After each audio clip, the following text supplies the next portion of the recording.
वो मेरा हिस्सा She was a part of me and I was a part of her. Now we are incomplete without each other. आज phone नहीं किया, सब ठीक है बेटा। ये व्हाट्सएप चैट है हर्षिता ब्रेला के पिता की। 13 नवंबर को उनके पिता सतबीर ब्रेला परेशान थे कि आखिर जो हर्षिता है वह जवाब क्यों नहीं दे रही है। वहीं हर्षिता बरेला जिसकी लाश एक गाड़ी की डिग्गी में रखी हुई है और उस आदमी ने रखी है जिसके भरोसे पर उन्होंने अपनी बेटी को दिल्ली से लंदन भेजा था। आखिर क्या हुआ हर्षिता ब्रेला के साथ? क्यों एक खूबसूरत लड़की जिसकी अभी उम्र महज 24 साल थी, जो कई तरीके के सपने देख रही थी, जो ये देख रही थी कि वो लंदन जाके अपनी नई दुनिया बसाएगी, नया सफर शुरू करेगी। उसने शादी के वक्त अपनी एक एक तस्वीरें साझा की, अपने एक एक पल को सबके सामने दर्शाया कि वह कैसा महसूस कर रही है।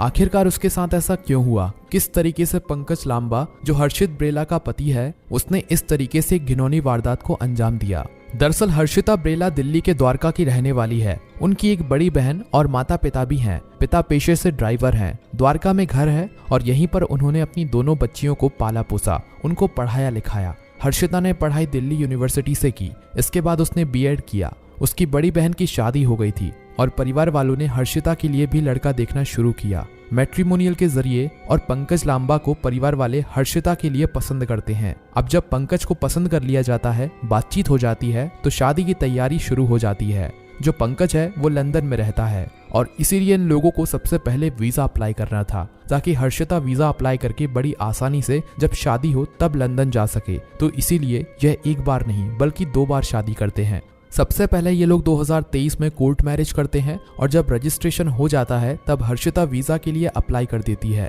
ताकि उसका वीजा लग जाए। और इसी बीच जो पंकज है वो वापस लंदन चला जाता है। फिर वो 2024 में वापस आता है और मार्च 2024 में हिंदू रीति रिवाज के साथ ये दोनों शादी करते हैं।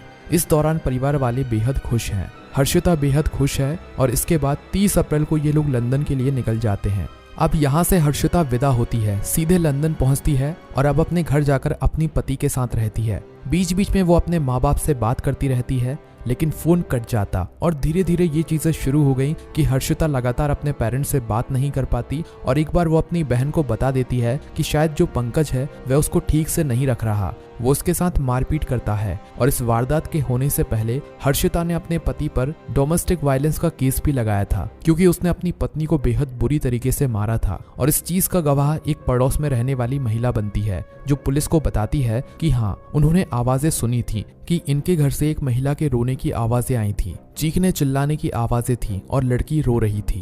पुलिस जब हर्षिता के घाव को देखती है तो उन्हें पता लगता है कि जो पंकज लांबा है वो उसे टॉर्चर करता है, उसके साथ डोमेस्टिक वायलेंस करता है। और इसी सिलसिले में जो कोर्ट है लंदन की, उसने कहा था कि पंकज लांबा को आप अपनी पत्नी से दूर रहेंगे जब तक वो आपके साथ कंफर्टेबल नहीं हो जाती। इस तरीके से पंकज लंदन में अपनी पत्नी से थोड़े दिन दूर भी रहता है। लेकिन धीरे धीरे चीजें ठीक होती हैं, फिर से बातचीत शुरू होती है और इधर हर्षिता भी फिर से पंकज के साथ रहने लगती है। लेकिन पंकज का जो रवैया है वो ठीक नहीं होता। वो लगातार हर्षिता के फोन काट दिया करता। हर्षिता जब भी अपने परिवार वालों से बात करना चाहती तो वो बाथरूम में जाकर छुपकर बात करती।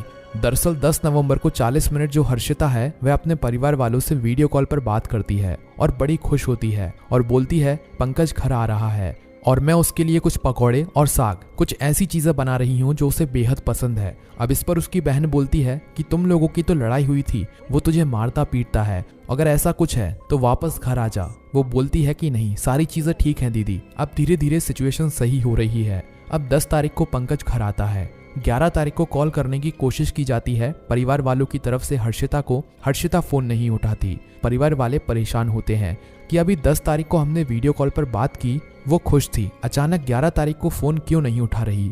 पर सबको लगता है कि ठीक है, कहीं घूमने फिरने वो लोग गए होंगे। अब 12 तारीख जब आती है तो इस बार फिर परिवार वाले पंकज को कॉल करते हैं क्योंकि उन्हें पता था कि पंकज हर्षिता के साथ है, लेकिन पंकज भी रिस्पॉन्स नहीं देता। अब सब डर जाते हैं। फिर 13 नवंबर को फिर से हर्षिता को कांटेक्ट करने की कोशिश करते हैं, कोई जवाब नहीं आता।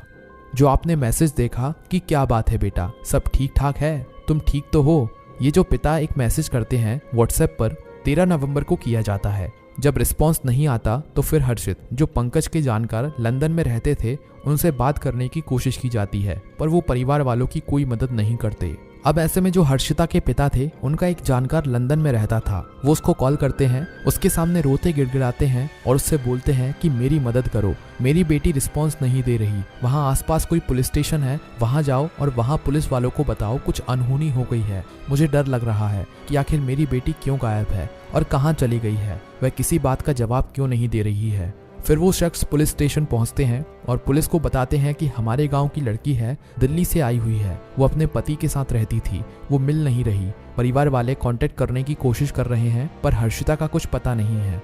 अब सामने वाले जो कॉप है वो उनकी समस्या को समझता है और फौरन एक्शन लेता है और सर्च ऑपरेशन चला देता है हर्षिता के लिए। और 14 तारीख की शाम को सिल्वर बॉक्स हॉल कोर्सा कार की डिग्गी के अंदर हर्षिता ब्रेला की लाश मिलती है छिपाई हुई। और इसके बाद पता करने की कोशिश की जाती है लाश यहाँ तक कैसे पहुंची, तो पुलिस को तमाम तरीके के सीसीटीवी दिखते हैं जिससे जाहिर होता है और पता चलता है कि ये करने वाला कोई और नहीं, उसका खुद का पति पंकज लांबा है। जब पुलिस वालों को सारी चीजें पता लगती हैं तो दिल्ली पुलिस को 15 तारीख की सुबह बताया जाता है कि लंदन में एक सिल्वर कलर की गाड़ी है, वहां पर उसकी लाश मिली और पति का कहीं पता नहीं है, वो कहीं गायब हो गया है। और अब उसी पति को ढूंढने के लिए 60 से ज्यादा जासूस लगा दिए हैं और पुलिस को शक है कि वो भागकर इंडिया आ गया है और यहाँ पर भी उसके लिए सर्च ऑपरेशन चला दिया गया है। लेकिन कैसे ये साबित हुआ कि पंकज वहाँ पर मौजूद था? दरअसल जो हर्षिता थी वो अपने पति के साथ कॉर्बी में रहती थी और जो उसकी लाश मिलती है वो ईस्ट लंदन में मिलती है, लगभग 95 मील दूर। तो जब पुलिस वाले सीसीटीवी चेक करते हैं तो उन्हें दिखता है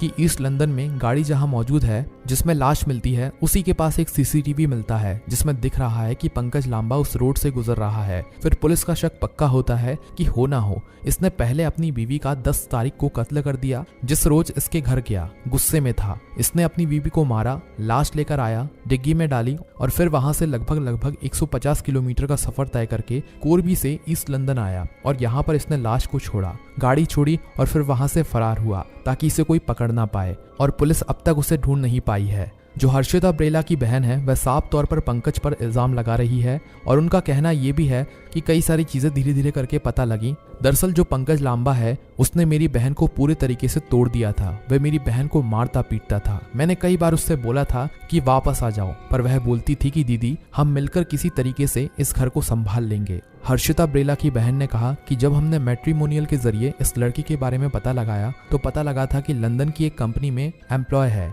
लेकिन बाद में हमें पता लगता है जब हर्षिता शादी करके वहां जाती है कि वह एक सिक्योरिटी गार्ड है। और इसके बाद जब इस पर इल्जाम लगते हैं तब हर्षिता डोमेस्टिक वायलेंस का केस लगाती है तो इसकी जॉब चली जाती है और इसके बाद ये डिलीवरी बॉय का काम करता है और इसलिए घर चलाने के लिए हर्षिता वहां पर एक वेयर हाउस में काम करने लगती है। लेकिन यह उस बात पर भी हर्षिता से चिढ़ता, हर्षिता से लगातार पैसे लेता, उसे टॉर्चर करता। तो इस तरीके की चीजें अब सामने आ रही हैं पंकज को लेकर। लेकिन अब पुलिस के लिए सबसे बड़ा सवाल है कि आखिर पंकज कैसे एक हत्या कर देता है, लाश को छुपा देता है, 95 मील गाड़ी में लाश को लेकर जाता है, कोई पुलिस वाले उसे रोकते नहीं, कहीं चेकिंग नहीं होती और बड़े आराम से वहां से फरार हो जाता है।